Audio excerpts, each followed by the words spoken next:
యేసును విన్న తర్వాత జీవితం మరొకటిగా ఉండాలి. యేసు లేని జీవితం ఒకటై ఉండే యేసయ్యతో నడిచే జీవితం మరొకటిగా ఉండాలి. ఇప్పుడు హానోకు జీవితంలో దేవునితో నడిచిన జీవితాలు ఎక్కువ, జీవిత దినాలు ఎక్కువ. మోషేకు దేవునితో నడిచిన జీవిత దినాలు తక్కువ. మోషే మొత్తం సంవత్సరాలు ఎన్ని? 120 ఆయన బ్రతికిన కాలం.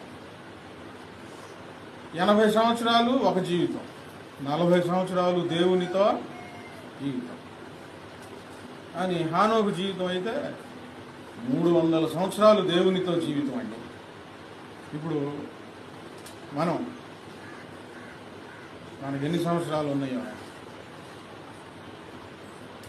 నా జీవితం ఇప్పటి వరకు